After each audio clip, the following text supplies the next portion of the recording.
Hey guys, this is Ty from House of Kicks and another episode of Grubbing with House of Kicks. Today I'm going to show you how to make applesauce from scratch. Homemade applesauce, which is actually better and more healthy for you. I've learned this from my sister-in-law, Sue, so shout out to Sue for teaching me how to do this. So I called her the other day because I had seen her do it and I wanted to do it myself. So I asked her how to do it. She taught me how to do it and I did it like twice already. This is the third time. And basically all you need is apples. So I've got a lot of them in here. I have a lot of apples. I'm gonna cut up all the apples, okay, and I'm gonna show you how to do the applesauce. All right, so I peeled pretty much all the apples, and that's what I'm doing right now. I'm still peeling them up real quick. And you don't need the middle part, so I have a special tool to take that off. I use this thing, you just stick it in here like this, all right? And you stick it in the middle, and just kind of just boom, boom, boom, boom, and you take it out, all right? So I'm gonna squeeze it. I'm gonna turn it a little bit. Boom, that's it. And you take that portion out. See that portion? You can stick it out and just put it in your little bag and get rid of it.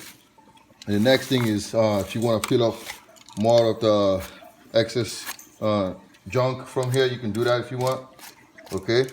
And then cut up the apples. Just, there's no technique to it. And here I'm gonna take this out because I don't want this piece to it, so I'm gonna take that out. I'm gonna take this piece out and pretty much just boom, boom, boom, cut it up. And these apples are really ripe. They're really good, sweet. You won't even need to add sugar to it. All right, I'm gonna take this and I'm gonna throw it in my little pot. And I already have some stuff cut up in there. So that's the very first step, all right? And then we're gonna go to step 2 in a second. All right, step number 2. You just need to turn on your stove with your apples in there.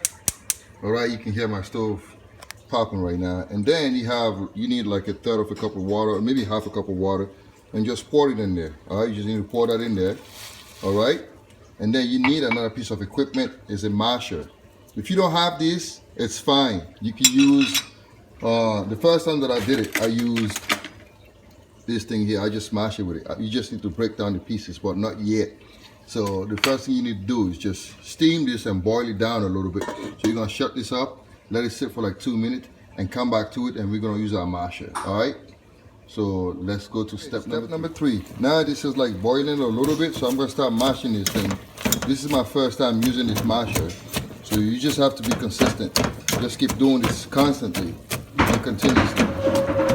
All right. So I'm just gonna keep mashing them. I'm just gonna keep mashing them. Keep doing that. And keep doing this process for a little while. So keep watching and keep mashing it. And you can close it up a little bit, and if the pieces are too hard, you can close it up and let it boil a little more. So we're gonna do that now. We're gonna close it up and boil it a little more. And the toughest part about this process is this step where you have to keep mashing this thing consistently. You see, I switched on the tool that I was using.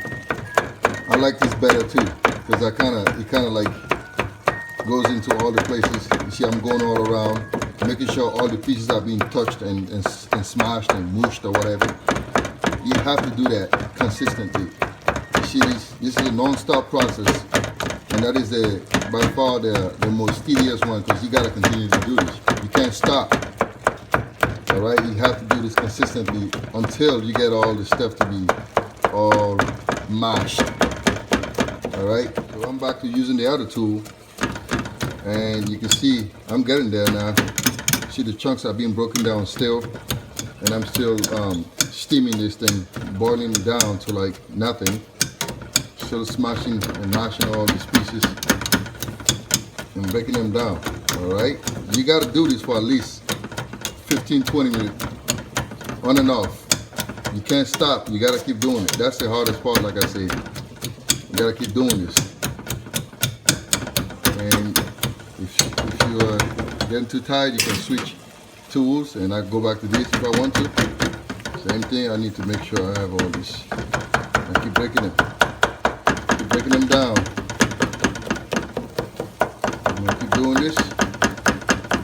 And keep doing it. Keep on doing it. All right. We are getting close to almost the end. You see what I have it at now, right? There's still chunks that I'm going to break. I'm still going to break all those chunks. because I want consistency. So I'm still doing this, and I'm gonna continue to do it. Like I said, this is the longest step of all these steps. Is this portion here. We have to break all the chunks into into this piece of condensing paste. All right, you gotta keep doing this. And some people may want to stop here, but I don't, because I don't want the chunks in it. So I'm gonna break it to the point where I have no chunks left. So I'm gonna continue to do this.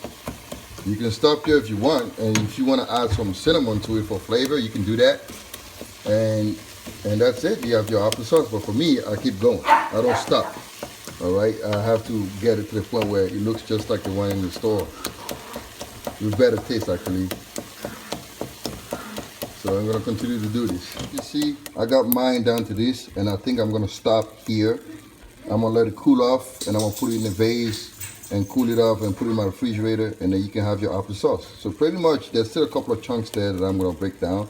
But if you want it to be more liquidy, you can add some more water on it. All right. But other than that, I like mine this way. I like this kind of, you see, I'll bring it to your face a little bit. You can see it's still steaming a little bit. So this is your applesauce. You can add water on it. It all depends on your preference. For me, this is good enough for me, and I'm gonna stop here, and then I'm gonna put it in my refrigerator to let it cool off. All right. And we'll see what the finished product looks like in a second. It's all done. You can see the consistency, right? Now I'm just putting it in my little vase, and I'm gonna preserve it here. I'm just gonna put it in here and then put it in my refrigerator. So this is good applesauce. No sugar added, nothing else. Now usually I put cinnamon in it, but this time I didn't. But this is it. You can put more water in if you want it to be more liquidy. But mine, I like it like this. I like it a little thicker. So I'm just gonna put it in and make sure to put it all the way up to the top. And I've allowed it to cool off a little bit because I didn't want to put it in hot. You know, this is glass, but still, I didn't want to put it in too hot. So I'm just gonna throw it in here. And there you have it, guys. Your applesauce is ready to go. I'm just gonna put it in my Tostitos jar, and put it in my refrigerator. And just throw it in here. I want to show you my refrigerator, so that's it. That's the last step for you guys. Just gonna throw it in here, and that's it. All right. Thanks for watching. This is Taib.